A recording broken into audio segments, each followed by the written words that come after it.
आज हम डिस्कस करेंगे इन्फॉर्मेशन मेडिसिन प्रोलिफन कैप्सूल के बारे में।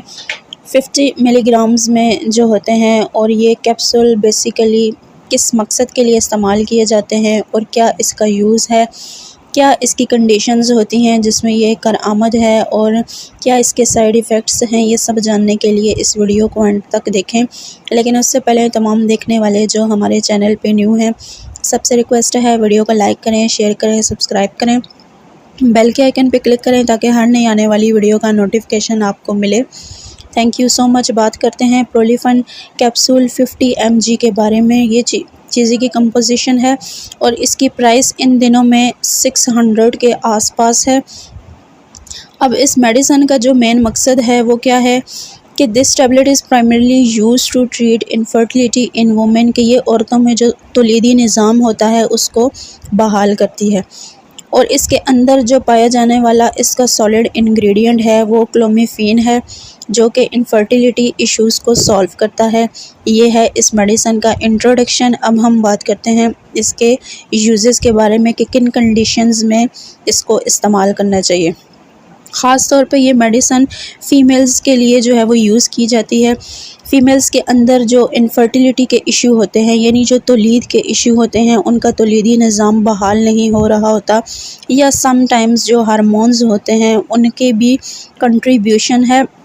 तो इस मेडिसिन का जो मेन रोल है फ़ीमेल्स के अंदर वो ये है कि this medicine also has an of label use for treating PCOS, यानी PCOS को भी ये कंट्रोल करती है।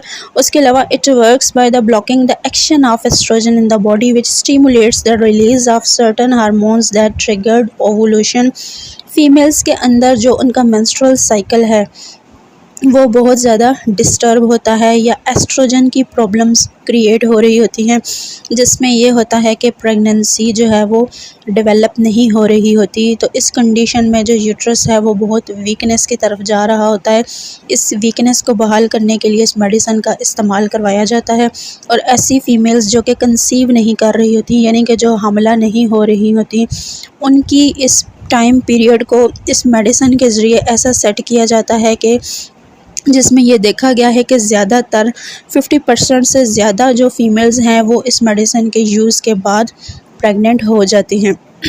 ये बेसिकली हार्मोन्स के कंट्रोल में बहुत बेस्ट साबित होती है और ख़ास तौर पे जो एस्ट्रोजन होता है उसकी मिकदार को बढ़ाती है। फीमेल्स के अंदर एस्ट्रोजन हार्मोन्स की जब मिकदार ज़्यादा होती है तो हार्मोन्स खुद ब खुद जो है वो ऐसी सिचुएशन क्रिएट करते हैं कि ओवुलेशन फिर तय पा जाती है, यानी कि जो एग की डेवलपमेंट होती है वो ज़्यादा होती है, जिसकी वजह से एग्स और स्पर्म्स की जो आपस में इंटरेक्शन है या जो इंटरकोर्स होता है उस कंडीशन में प्रेगनेंसी के चांसेस ज़्यादा बढ़ जाते हैं।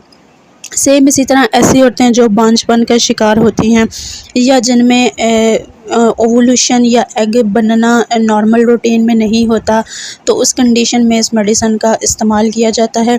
जब मेंस्ट्रुअल साइकिल स्टार्ट होता है तो उस दौरान भी ये मेडिसिन कुछ फ़ीमेल्स को रिकमेंड की जाती है कि वो 5 डेज़ तक इसका यूज़ करें ताकि उस साइकिल के बाद उनकी प्रेगनेंसी तय पा जाए। इस मेडिसिन को बेसिकली आप 6 से 7 साइकिल्स में इस्तेमाल कर सकते हैं, यानी विदिन 6 और 7 मंथ्स आप इसको प्रॉपर ले सकते हैं ताकि आपकी जो प्रेगनेंसी है वो तय पा जाए। ये था इस मेडिसिन का यूज़। अब हम बात करते हैं कि कौन सी कंडीशंस में नहीं इस्तेमाल करना चाहिए। अगर आप हाइपर सेंसिटिविटी रखते हैं, यानी अगर आप हिसास हैं किसी भी केमिकल से, तो इसको इस्तेमाल करने से पहले आपने लाजमन अपने फिजिशियन से कंसल्ट करना है। सेम इसी तरह अगर आप प्रेग्नेंट हैं या ब्रेस्ट फीडिंग में हैं तो तब इसको यूज़ ना करें। ये थे इसके नॉट यूज़। अब हम बात करते हैं इस मेडिसिन के साइड इफ़ेक्ट्स के बारे में कि जब ये आप खाते हैं तो आपको क्या क्या मुज़र असरात मुरतब हो सकते हैं। इसमें आपको ब्रेस्ट टेंडरनेस हो सकती है, यानी आपकी जो ब्रेस्ट है उसमें थोड़े बहुत कॉम्प्लिकेशंस आ सकते हैं। उसके अलावा हॉट फ्लैशेस हो सकती हैं, आपको मूड स्विंग्स हो सकती हैं, नौजिया हो सकता है, वॉमिटिंग हो सकती है। लेकिन ज़्यादातर ऐसी ख़वातीन जो ऑलरेडी वीकनेस का शिकार हैं उनमें जो है वो ज़्यादा साइड इफ़ेक्ट्स देखने को मिलते हैं और कॉम्प्लिकेशंस भी ज़्यादा उनमें रोनमा होते हैं। ये था ओवरऑल इस मेडिसिन का रिव्यू।